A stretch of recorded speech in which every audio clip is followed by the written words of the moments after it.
Welcome to the Everything Financial Radio Show. You are listening to the Legacy Radio Network. Glad you're with me today. I'm your host, Dennis Tubbergen. We have a great show lined up for you this week. Thanks for the great comments that keep coming in. We have Leslie Paige, Media Director for Citizens Against Government Waste, who's joining us today. We've all heard about wasteful government spending, the $600 hammers and the $300 toilet seats, often purchased by the government. We're going to ask Ms. Paige about today's examples of egregious spending, assuming some exist in Washington. We're going to be talking about the loan guarantee program of the Energy Department. Solyndra, as you know, filed for bankruptcy just this past week. Solar Trust of America, LLC, which has committed to $2.1 billion in federal loan guarantees. That company now has also announced that it will declare bankruptcy. So what is this costing taxpayers?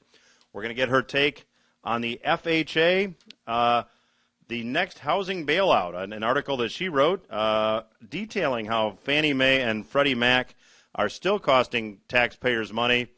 And we're going to talk about the Citizens Against Government Waste organization's ideas on reforming Medicare and Social Security. So look very forward to having Leslie Paige on the show today. Also, a bad April Fool's joke this past week. And a memo circulated among European leaders said only divine intervention can save the euro. Can you believe this? Russia, China, Brazil, and South Africa, along with India, are lecturing the United States and Britain on financial responsibility.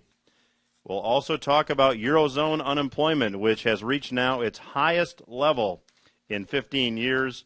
We'll also be talking about Canadian pennies and why you might want to save them. You'll want to stay tuned for that.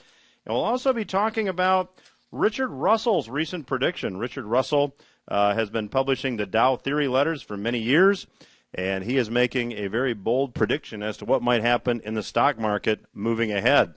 So a lot to cover on today's show. Quick reminder, if you've not attended one of our discovery groups, you could go to personallegacyseminars.com. That's personallegacyseminars.com and get more information. On Tuesday, April 10, just a couple seats left. We'll be at the Spring Lake Country Club over in Spring Lake. On April the 12th, that's this coming Thursday, we'll be at Watermark Country Club. That's in Grand Rapids. And on April the 19th, we'll be out at Boulder Creek Golf Club in Belmont. Again, you can go to personallegacyseminars.com. That's personallegacyseminars.com to get more information. At the discovery groups, we asked the question, could everything that you learned about the economy and money over the last 30 years be wrong? You'll learn why we believe the current economic winter season in which we find ourselves was easily predictable, what might lie ahead, and what it might mean for you and your family.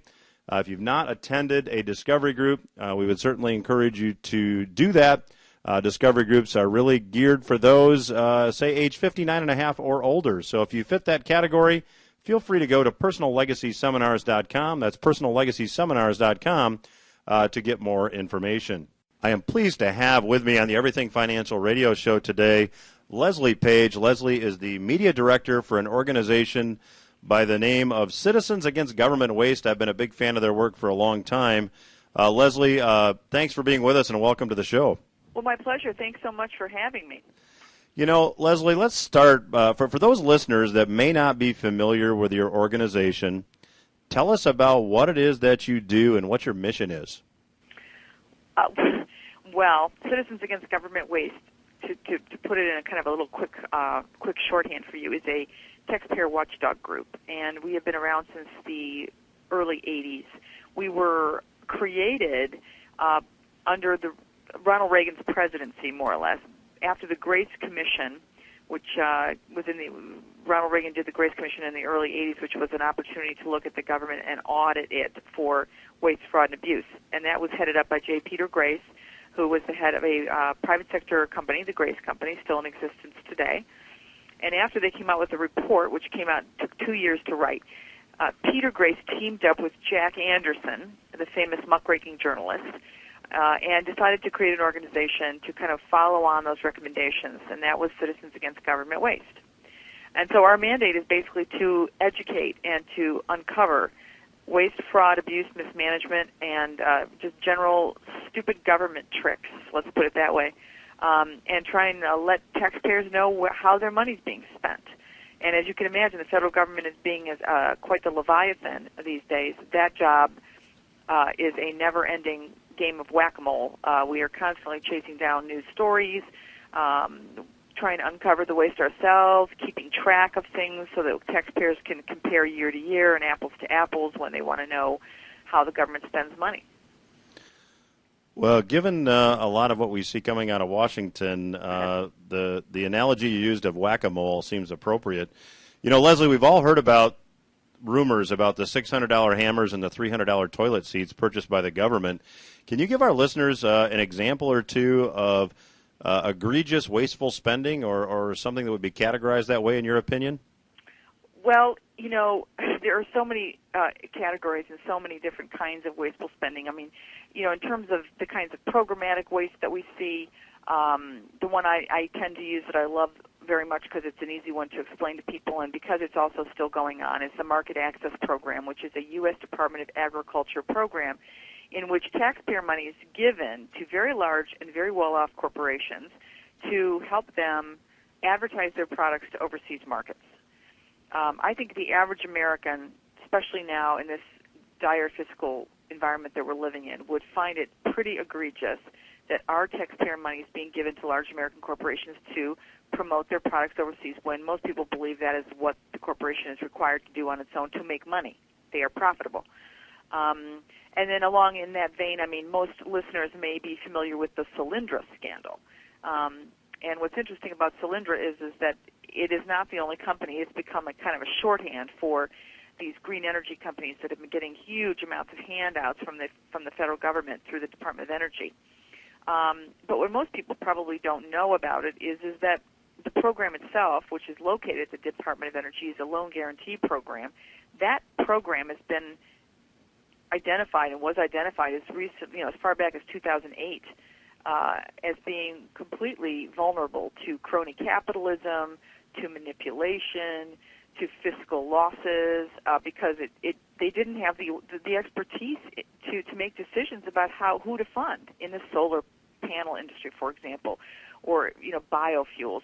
I mean, that is just not a role for the federal government. The venture capitalists out there in private sector Wall Street land are much better equipped to decide what's going to be profitable, what's going to fly, what's going to be a going concern. The federal government has no role in any of it. So those are a couple of the other ones. I mean, there's also entitlement spending. That is just a whole other realm of government waste and fraud and mismanagement that is driving our deficit much, much higher. So there's all kinds of examples out there. There's no loss of choices to look at. It's just a question of having the political will to get rid of them. I want to come back in our next segment and revisit entitlements and the Solyndra issue, because there was a great article in the Wall Street Journal this week that I want to draw your attention to. But, this is something that, given the current economic environment, I'd like to talk about. On your website, you list food stamp fraud as wasting about $750 million per year. How is this waste occurring, and is this waste as a result of recent changes to the food stamp program? Well, keep in mind that food stamps is one of our largest entitlement programs, but it has exploded because of the recession, as you can imagine. I mean, we've seen huge increases in its enrollment. They also changed the program to make enrollment easier.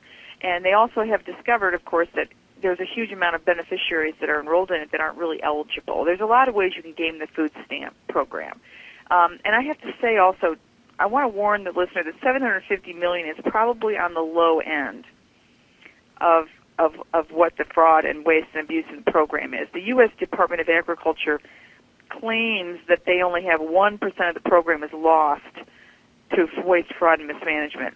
It's been our experience after 20-plus years of being in this town that any federal government program is not at a 1% loss ratio rate. They tend to be much, much higher. So I would say $750 million is probably the tip of the iceberg.